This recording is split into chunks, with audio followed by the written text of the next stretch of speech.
From New York City, the makers of Clippercraft clothes for men and more than 1,200 leading retail stores from coast to coast present Sir Arthur Conan Doyle's immortal character, the world's most famous detective, Sherlock Holmes, starring John Stanley.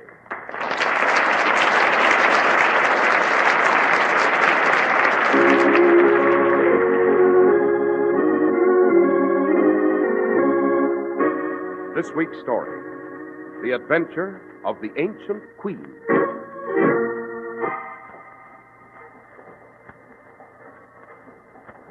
Holmes. What is it, Watson? Look through the window here. Someone just dashed out of a cab. He's running into this building. Indeed, Watson. A late hour for anyone to be about. Well, seems to be coming up to our rooms. Good Lord, Holmes, did you hear that? Yes, Watson. It seems that our nocturnal visitor has been suddenly detained.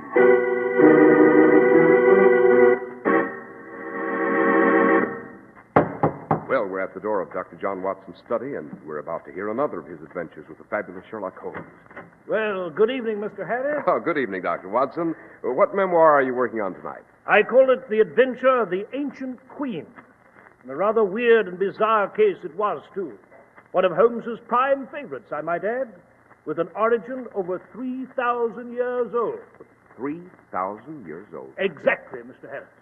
Well, Dr. Watson, who was this ancient queen? All in good time, Mr. Harris. I shall reveal that a little later. But now it would seem is the appropriate time for a word about those excellent Clippercraft clothes. So it is, Doctor. If you've been wearing high-priced clothes, you may wonder how your Clippercraft dealer can afford to give you one of the finest suits you've ever seen for only $40 or $45. Well, it could happen only in America. And here's the answer. The friendly independent store in your community that sells Clippercraft clothes is one of the more than 1,200 fine stores throughout the nation who concentrate their huge purchasing power just to bring you big money suits at exceptionally low prices. The savings on fabric purchases alone are tremendous. Naturally, production and distribution costs are lowered, and enormous economies are affected by Clippercraft's operation of their great tailoring plants on a full-time schedule all year round. And there you have it. The honest reason behind Clippercraft's amazing values. That's why you can own a handsome Clippercraft suit of luxurious worsted at only $45. And why millions are so delighted with Clippercraft's incredibly low prices for fine topcoats and overcoats. Yes, compare Clippercraft with clothes selling for many dollars more.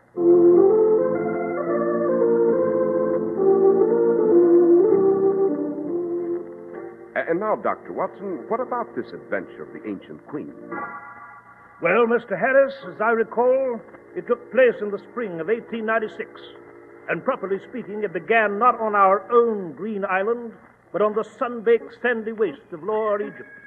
It was in this area that Sir Edward Norcross, the eminent British archaeologist, had long sought the ancient mysteries of the pharaohs. Then one day, near a place called El Ayat on the Lower Nile, he broke into a hidden underground tomb, crisscrossed with dark and dust-choked passageways, brooding with the silence of centuries. And then Sir Edward and his assistant Smythe left the rest of the excavation party and pushed forward into the most remote section of the subterranean tomb.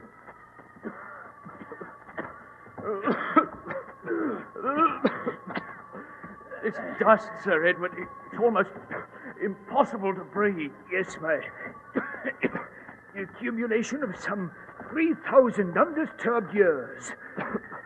I don't like it, sir. We've never gone this deep before. I don't know. I've got a feeling we are not alone here. Oh, rubbish. No living person has entered this tomb for centuries. Perhaps up ahead we may... Smythe. Yes, sir? Hold that lantern higher. I think I see... Smythe! Smythe, we found it! Good Lord! Come on, let's have a closer look. Look, Smythe. The hieroglyphics, the reliefs on the walls, the lotus bud columns, the green stone beetle, the sacred hawks of Horus, royalty, 19th dynasty in the period of Ramesses the Pharaoh. And here's a stone mummy case, a sarcophagus. Oh, George, sir, it must be... Yes. Come, Smythe, help me. Let's force open this stone coffin cover. Yes, sir. I'll get under it with the crowbar, sir. It's opening, sir. Smile. Look. Good Lord, sir. It's a queen. Yes, Smile. The queen of the Egyptian pharaoh, Ramesses II. I've been looking for her for years. Years. And now I've found her. We'll take her back to London, put her on exhibit in the British Museum. But will His Excellency Ahmed Bey allow this, Sir Edward? Ahmed Bey is merely the Khedive's agent for archaeological matters. I have a directive from the Crown, from Buckingham Palace itself. Oh, look at her, Smile. Lying there in the mummy case. Looks almost alive, doesn't she? Yes, Sir Edward. It almost seems like a sacrilege to disturb her. Beware, vandals. Sir Edward, what was that? Voice from somewhere in the tomb. Beware, heathen disturbers of the dead, violators of the tomb. Let the dead sleep. Sir Edward! Listen. Beware, desecrators. Take thy vile gaze from the Queen of Ramesses. Go. Leave this tomb and never return. Remove the noble one from her sacred sleep, and ye too shall sleep, the sleep of death. Hearken to me, or ye shall die.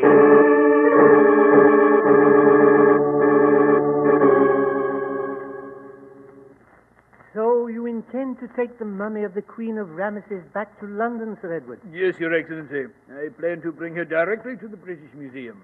As Foreign Minister for His Royal Highness the Khedive, I do not advise it. Oh, what do you mean? You told me about the voice in the tomb, Sir Edward. You have been warned. Yes, Your Excellency. I know the legend. There's supposed to be a fanatical Egyptian sect called the Society of the Sun, devoted to the protection of the sacred spirits of the royal dead. You are well informed, Sir Edward. Of course, it's all rot. Pure rubbish. I heard a voice, yes, but I'm sure it came from one of the Egyptians in my party, somewhere in the tunnel. Probably tried to frighten us away so that he could rob the mummy case of its priceless relics at will.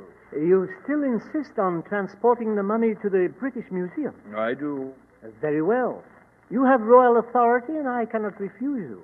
However, there are a few details I must insist upon. Yes? The mummy case must remain sealed and placed under heavy guard for the entire voyage. And I myself will go along to see that this priceless treasure of Egypt arrives safely at its destination.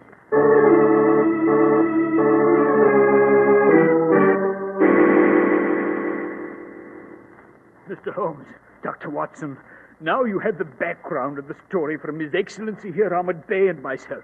We came directly to your quarters here at Baker Street as soon as we saw the sarcophagus safely delivered to the museum. I see. We felt that this was a matter far beyond the province of the official police. Sir Edward here insisted that you were the only man in the Empire capable of coping with this problem, Mr. Holmes. In that assumption, Your Excellency, Sir Edward is entirely correct. And I must say that I find your account of the incident in the tomb quite fascinating. Sir Edward, do you think this fanatical cult may strike soon? It has already struck, Dr. Watson. What? Do I understand you to say, Sir Edward, that the society has taken its first victim? Yes, Mr. Holmes, yes. My assistant, Smythe. He vanished on the ship on our third day out. We never saw him again. The deuce, you say? Interesting, Sir Edward. Very. Your Excellency. Yes, Mr. Holmes?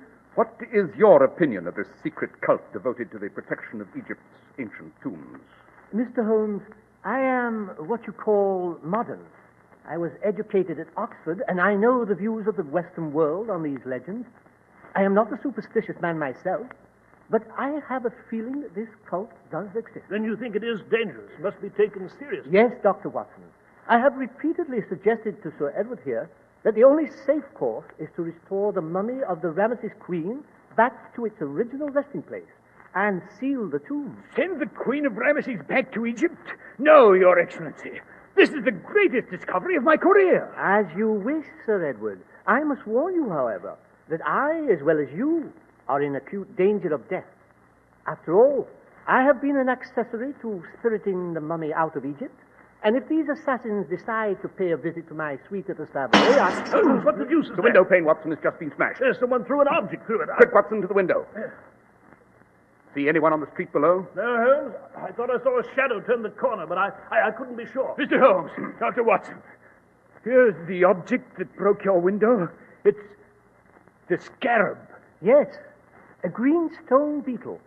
And there's a note attached to one of the claws. Allow me to examine the note, Your Excellency. Dash it, Holmes, don't just stand there. What the devil does it say? Beware, Sir Edward. You have been warned. Your time will come, and soon. For he who despoils the tomb of the pharaohs, he who violates their eternal rest, dies.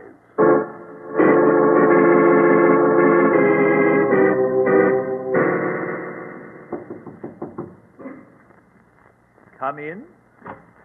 Oh, good evening, Hobbs. Good evening, Dr. Forsyth. Let me see. You're on duty as guard here at the museum tonight, are you not? Yes, sir.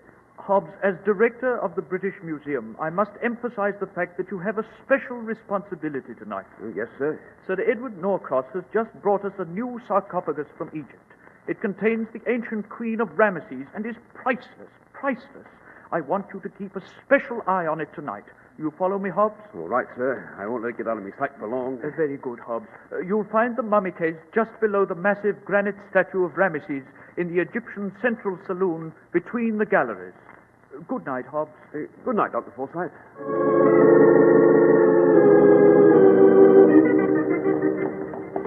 I say, Holmes, Yes, Watson? where the devil are we going? After Sir Edward and Arm had left our rooms, you rushed me out in the street, and I didn't... First, Watson, we're going to the home of my good friend, Dr. Eustace Forsyth, director of the British Museum. Indeed, why? It's past closing time at the museum, but I hope I can induce Dr. Forsyth to allow us a special showing of Her Ancient Majesty, the Queen of Ramesses. Holmes, surely you don't believe that? Watson, I'm prepared for anything at this point. We're dealing with a mystic here, with a group of fanatics who will stop at nothing. I've instructed Sir Edward to bolt his doors and lock his windows, but I fear it may not be enough. What do you mean, Holmes? I mean that Sir Edward's in very grave danger. Unless I underestimate this strange society of the sun, other lives will be at stake before this night is done.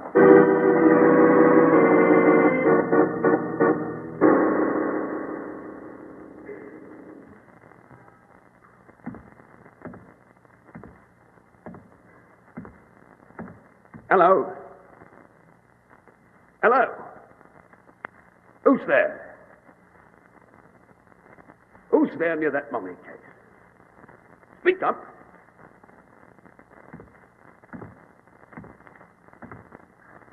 Could have sworn I saw someone lurking around that mummy case of the Ramesses queen. No. No. No!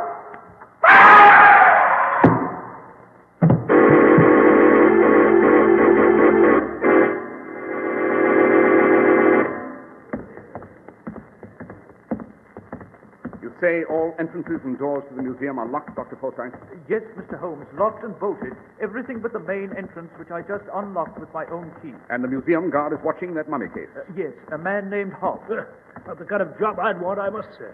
Where the deuce are we at this moment? In the Assyrian transept, Watson. In a moment we shall pass through the North Gallery into the Egyptian Central Saloon. Mr. Holmes, I still don't understand the reason for this extraordinary visit to the museum tonight. Murder, Dr. Forsyth. Murder? Yes. And I only hope we're in time to... Holmes, good Lord, what was that? Follow me, both of you.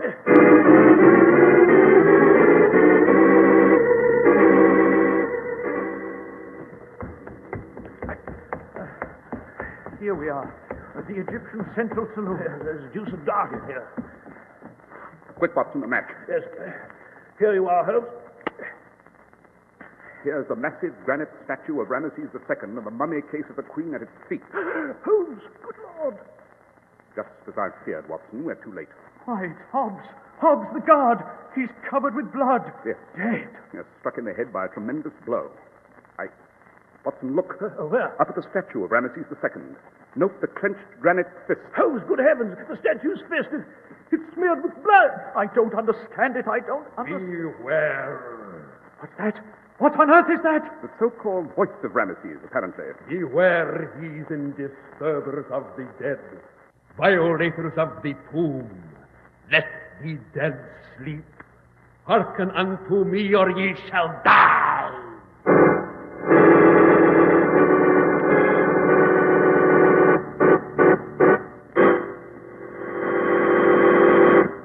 Well, Dr. Watson, so far it's been some adventure. Why, the thrills and chills are chasing themselves up and down my spine. This one's in a class by itself, Doctor. Class by itself? Oh, you mean the American idiom for distinctive? Yes, that's just what I do mean, and you've chosen just the word I need when it comes to Clippercraft clothes, Doctor. Distinctive. Right now, at the friendly independent store in your community that sells Clippercraft clothes, one of America's greatest and most distinctive clothing values is yours. And for the savings you'll pocket, you can thank the great Clippercraft plan. In a typically American way, more than 1,200 of this country's finest independent stores from coast to coast, stores you can trust, have merged their buying power to reduce fabric, production, and distribution costs to an absolute minimum. Otherwise, it would be quite impossible for you to own topcoats or overcoats as luxurious looking as Clippercraft's for only $40 to $47.50. Or the new lightweight zipper lining Clippercraft topcoat that is sweeping the country at a price that will surprise you. It's so low. That's why men who know insist on Clippercraft clothes. So be sure to visit the Clippercraft store in your city. These leading stores in the metropolitan area are proud to add their names to Clippercraft in your suits, topcoats, and overcoats. In Manhattan, John Wanamaker Men's Stores, Broadway at 8th and 67 Liberty Street. Saks 34th, Broadway at 34th. In Brooklyn, Abraham and Strauss.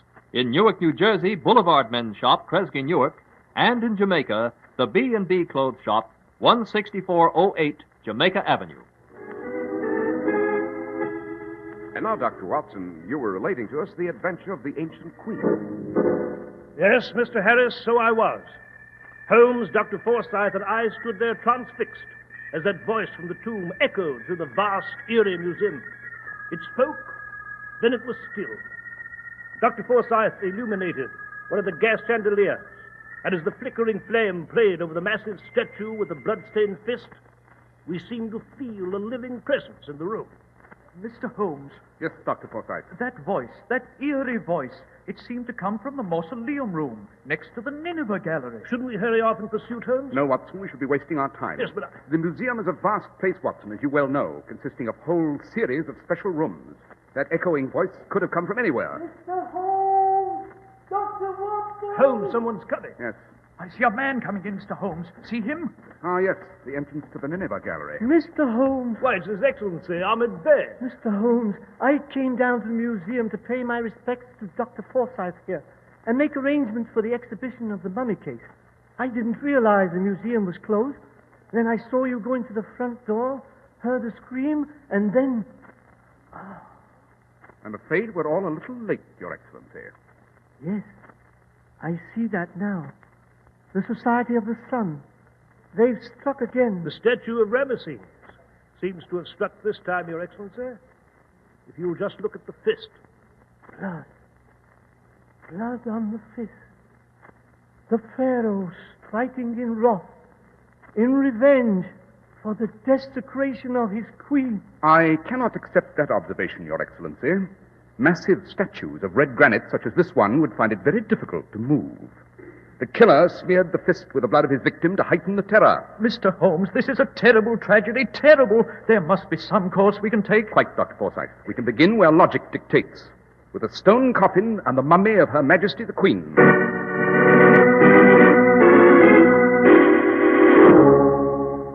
Watson, you take that end of the stone cover, I'll take this. It's quite heavy. You mean you're going to open the cover of the mummy case, Holmes? I am indeed. Mr. Holmes, it is dangerous. Quite, but entirely necessary and a risk we must take.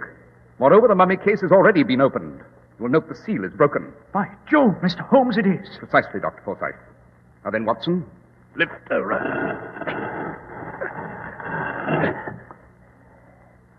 Well, gentlemen, there she is. The queen of the great pharaoh, Ramesses II, in a funeral shroud of bandages. Good heavens, Holmes. She looks lifelike. A secret lost with my ancestors, Dr. Watson. The art of human preservation for thousands of years. One moment, Your Excellency. Yes, Mr. Holmes? A most unusual mummy, this. Look closely at that portion of bandage just over the heart. What about it, Holmes? It's apparently been ripped open for some reason, and then re-sewn with modern thread. Mr. Holmes, you're right. I usually am, Dr. Forsyth. Moreover, there seems to be a cavity under that section of bandage. Note, as I press my finger upon it, it yields to the touch. Your Excellency. Yes, Mr. Holmes? I seem to recall reading somewhere that the Queen of Ramesses was given a rare and invisible gift by the sun god Ra. As one of the foremost Egyptologists in the world, have you ever heard of this legend? No. No, I have not. You're quite sure? I am positive, Mr. Holmes. Why do you ask? Merely an inherent curiosity, Your Excellency, or perhaps a positive thirst for facts. Come, Watson, we'll be off. Where to, Holmes? Baker Street, my dear Watson, Baker Street. To enjoy a quiet pipe and a bit of good reading.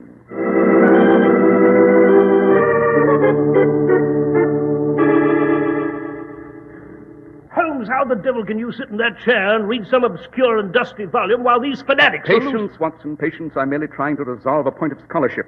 This obscure and dusty volume, as you've so irreverently called it, happens to be a rare edition of the Journal of Egyptian Mythology from the First Dynasty to the Middle Empire. I can't say I'm impressed, Holmes. What is it, Holmes? I found it, Watson. I found it. You found what? I confess, Holmes, I'm entirely confused. Holmes, there's a coach drawing up to the curb. Obviously, Watson, I can hear it quite plainly through the open window. Oh, there's a man coming into the building. I think it's Sir Edward Norcross. Sir Edward? Watson, I instructed him to stay in his rooms behind bolt and key. The man's in grave danger. He's coming upstairs now. Holmes, good heavens, what... Quick, Watson, to the stairs. Here. Holmes, it is Sir Edward. He's lying at the bottom of the stairs. He's dead. Quite. With a crooked knife in his back and a note in his hand. Let's examine it, Watson. Holmes, what does it say? My dear Sir Edward, I have had the good fortune to obtain a strong lead on the Egyptian conspirators, but I require your immediate presence at Baker Street for the purpose of information. You may have no fear of leaving your quarters now. I assure you all at last is safe. Signed, Holmes. Aha, so that's how they lured Sir Edward from his rooms, Holmes. They forged your handwriting. Yes. Watson, I believe Ahmed Bey mentioned that he'd taken a suite at the Savoy. Yes, Holmes, he did. Then let's hurry off and see His Excellency at once, before it's too late.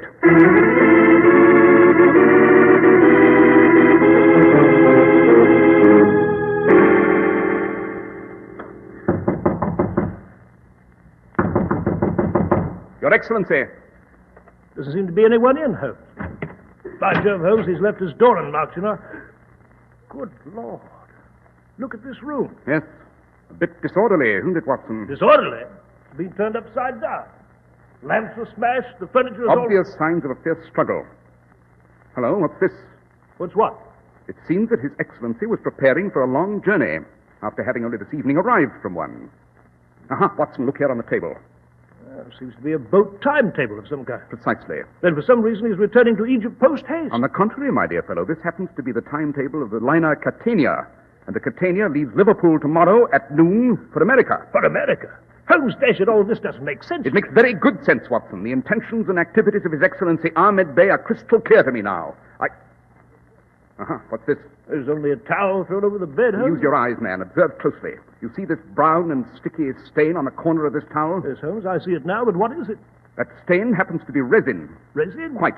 And it may interest you to know, Watson, that mummies in the 19th Egyptian dynasty were embalmed in a coat of resin before they were bandaged in order to preserve them. Oh, now what I shall be very happy to resolve this entire adventure for you, Watson, or at least partially on our way to the British Museum.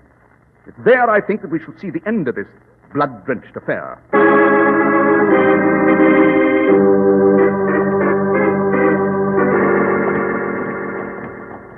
Well, you know, Holmes, at this moment I'm completely baffled.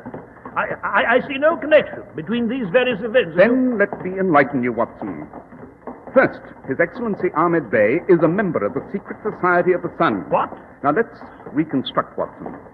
Note that Ahmed Bey insisted on staying close to the mummy on its trip to England. Yes, but It's reasonable to suppose, then, that Ahmed could have thrown Smythe overboard. But subsequent events made me sure of it. You remember we entered the museum with Dr. Forsyth through the main hall? Yes. Well, Ahmed Bey was there before us. He called to us from the Nineveh gallery on the opposite side. Hence, we were between him and the only available entrance. By Jove, Holmes, you're right. Quite. He assassinated the museum guard, Hobbs. But then his greed got the better of him. He knew the Ruby of Ra was hidden in the mummy's heart under the bandages. The Ruby of Ra? Yes, Watson. According to the legend, of which His Excellency denied all knowledge, the sun god Ra had given the Queen of Ramesses a huge ruby from his protective shield. It was placed in her heart to shield her from all harm. And Ahmed Bey dug it out and re-sewed the bandages. Exactly. I noticed a bit of thread on his trouser cuff when he approached us in the Egyptian Central Saloon. It was the same thread used to sew the mummy's bandages. Then that resin stain on the towel... Obvious, Watson. The ruby was covered with resin from the mummy. And later, Ahmed Bey tried to wipe the sticky residue off with the towel. He had planned to escape to America with the ruby and sell it for a fortune. Is it why are we going to the museum now, Holmes? Because, Watson, I have a feeling that we shall encounter the end of our adventure there.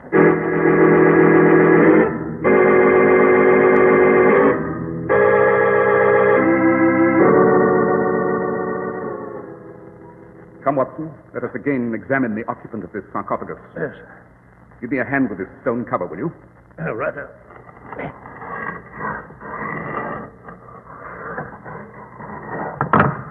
Holmes, good heavens, the mummy of the Queen. It's gone. Quite. And in her place lies His Excellency Ahmed Bey, with a crooked knife in his back. Precisely, Watson. The revenge of the Society of the Sun. Ahmed Bey tried to betray his own colleagues in vain. Yes, Holmes, I confess, I don't see how they can spirit a mummy out of the British Museum. They can, Watson, and they have. This, my dear fellow, is not only a sinister and deadly organization, but extremely resourceful. I have no doubt that even now they're taking the ancient queen back to Egypt, where she will again be entombed, away from prying foreign eyes, and with her, the great Ruby of Ra. Holmes, what shall we do? Do? Nothing, my dear Watson. We've done what we can. To pursue this mummy further would lead only to further death and disaster. We're dealing in the realm of the mystic, almost the supernatural. To disturb the Queen of Ramesses is, after all, a kind of vandalism. And I, for one, am inclined to let the dead rest in peace.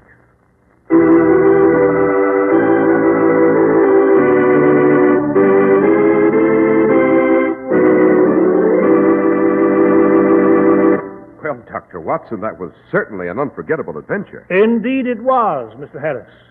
And I might say here that as far as I know, the ancient Queen of Ramesses has never been found.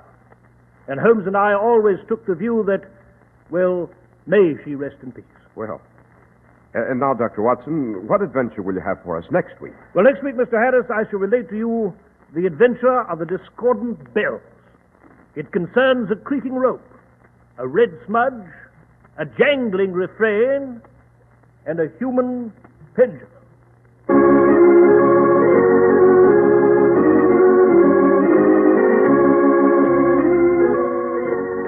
The makers of Clipper Craft clothes and more than 1,200 stores from coast to coast have brought you another in the new series of broadcasts featuring the world's most famous detective, Sherlock Holmes.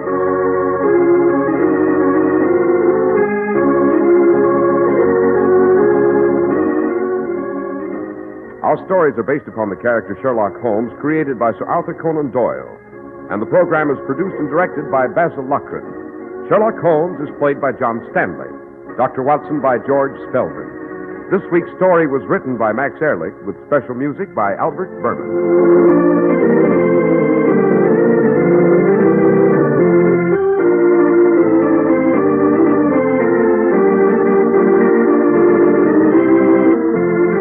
If you don't know your Clippercraft dealer, write Clippercraft, 200 Fifth Avenue, New York City.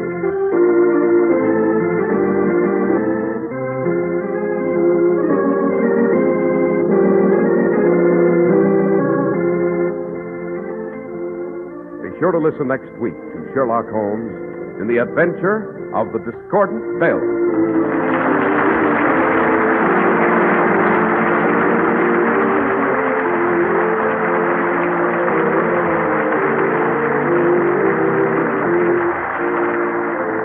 This is Cy Harris speaking for Clippercraft Clothes. This is the Mutual Broadcasting System. Fly Eastern Airlines for double dependability. Dependable airliners, dependable personnel, an unbeatable combination. Save 5%. Buy round-trip tickets. To fly anywhere in the world, call Eastern Airlines or your travel agent. This is WOR, New York.